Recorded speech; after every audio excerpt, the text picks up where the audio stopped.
Yan, magandang araw muli sa ating lahat mga ka-extra. Arigahong aking ginagayat ay inyong alam kung ano re.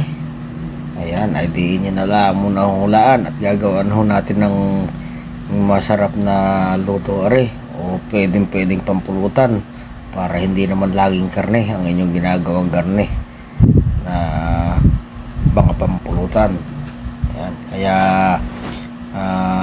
habang tayo nagpiprepare na rin ang ating katakam-takam na pampulutan, ay ako'y samahan yung muli hanggang sa dulo ng ating mamunting video para inyong malaman kung paano nyo gagawin. Tara na!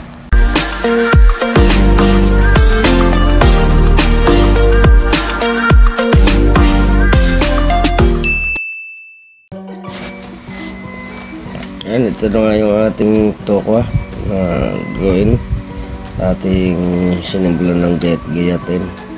Yung tamang nipis lang yung ating paggagawa para maganda yung kanyang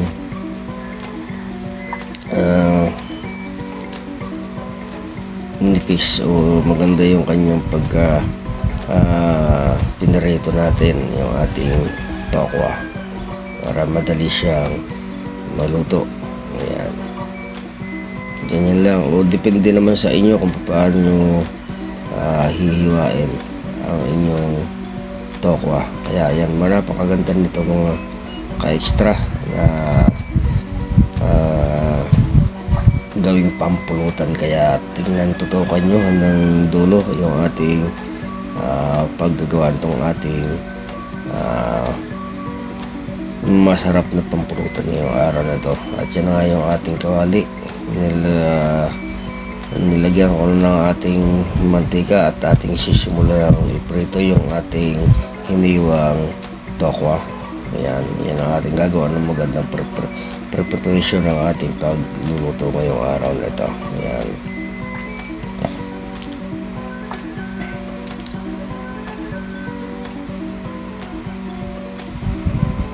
Kaya haba tayo ng piprito mga ka-extra, ay huwag niyong kalimutan na share, subscribe, and palike na rin ang ating channel. At yan luto na yung ating piprito. Yan, simulan ko na rin ating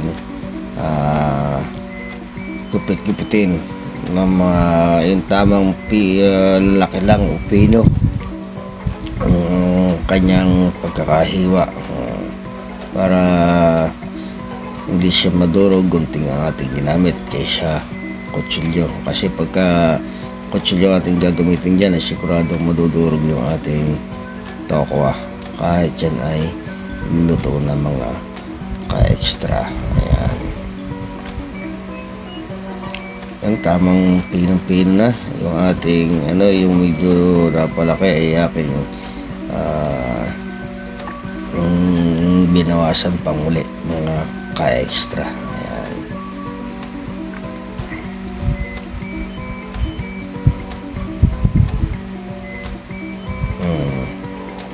At yan, sunod naman nating hiwain yung ating ceiling green. Yan ang ating gagawing mga pang ricados.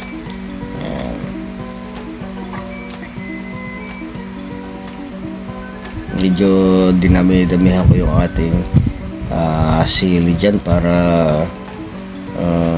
mas maganda at medyo may counting halang yan. Tsaka yan talaga pampasarap niya sa ating mga gawaing ganyan, no? Yung tawagin natin ay yan, sisig. Yan, sisig. Tokwa sisig yung ating gagawin ngayong araw na ito para hindi naman lagi ng karne ang inyong gagawin. Yan, kaya sana makakuha kayo ng idea rito para malaking tulong ito sa inyong mga ka-extra. At ito nga pala yung ating kawali ay yung ating ginamit itong mantika sa ating paggisa. Yun na rin ating prituhan ng ating tokwa mga ka-extra. At yan naman malinis. Ayan. At hindi nga pala uli ako napadayo sa ating kapitbahay ng pagluluto ngayong araw na ito. Ayan. makatipid-tipid tayo sa gasol. Ayan. Ang ating ginamit diyan ay yung ating uling na kalan. Mas masarap pagluluto dyan sa mga ganyang uling na kalan. Ayan, ilagay ko na rin yung ating sibuyas. Ayan.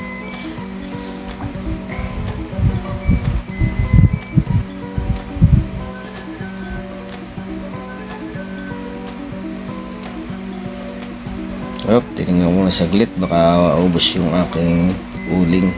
Ayan, pa hindi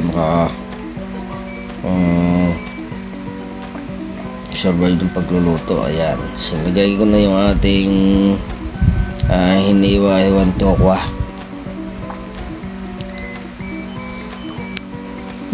Simulan natin na na maglagay ng kanyang mga rekado. Huwag natin tantan ng halo mga ka-extra para didumikit doon sa ilalim yung ating tokwa, pero hindi yan didikit. Gawa na yan, luto na yan.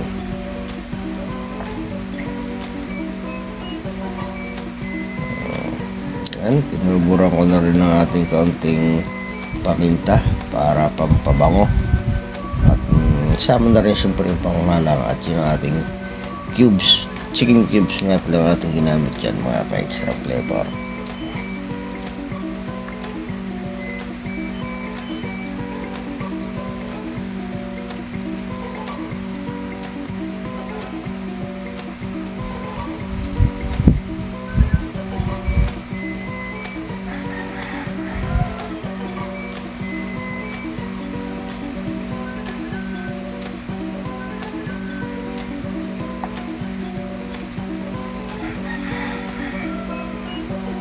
Yan, habang inaangang natin ng kaunti o natin yung ating ay yan lalagyan natin ng kaunting toyo para medyo magkaroon ng kulay o para gumanda yung kanyang kulay, para hindi naman siya putla. Ayan, kaunti lang ating ilagay dyang toyo, mga ka-extra.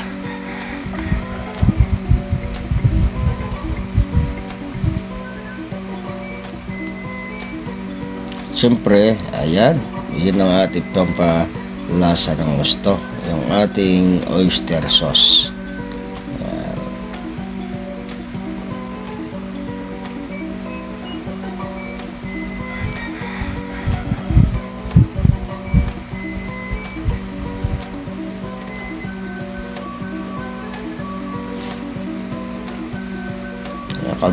Kaunting oras na lang, mga ka-extra. At maluluto na rin yung ating masarap na tokwa sisig. Ayan. Kaya nga pala, mga ka-extra, yung ating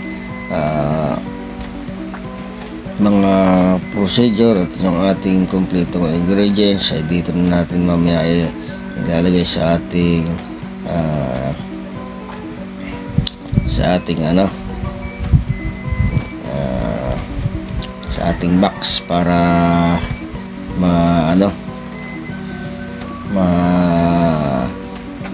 liwanagan ko yun ng gusto, mga ka-extra, at nang hindi kayo malito sa tama nating sunod-sunod na procedure. Ayan, doon na lang ninyo, mga ka-extra, puntahan sa ating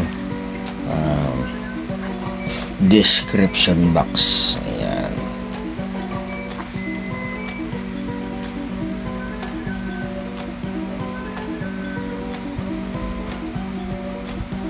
At yan, kaunti na lang. Pwede na nating lagyan mamaya-maya ng mga recados pa nating pampaganda sa ibabaw. Ayan, mamaya-maya natin ilagay na kaunti yung ating mga sibuyas, tsaka yung ating sili pang natitira na pang recados dyan.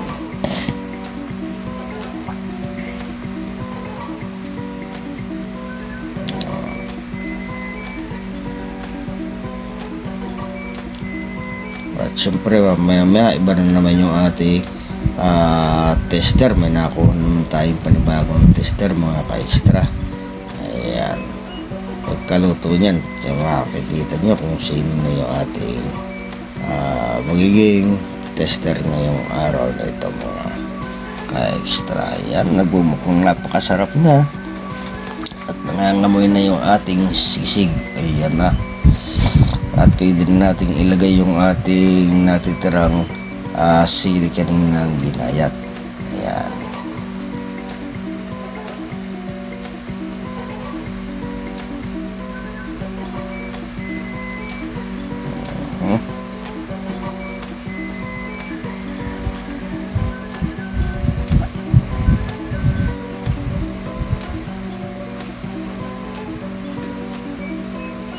Binurbor ko na rin yung ating sili panlabuyo para talab na talab yung kanyang anghang mga ka-extra.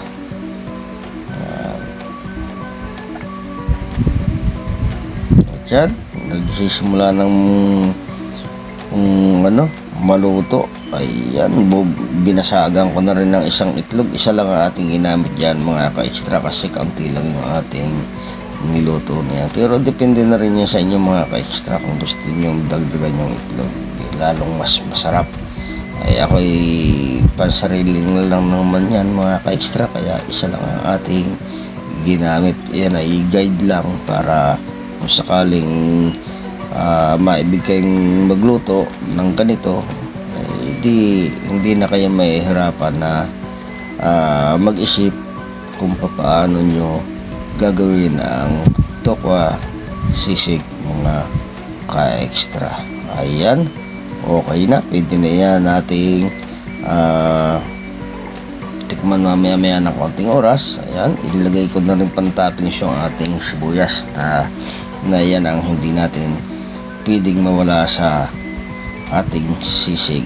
Ayan mga ka-extra, kaya lang ako medyo wala ng kalamansi, wala akong nabilhan, kaya wala kayong makikita ngayong kalamansi dyan mga ka-extra. Kaya maraming salamat muli mga ka-extra sa inyong walang sawang pagsubaybay sa ating munting channel. At ito na yung ating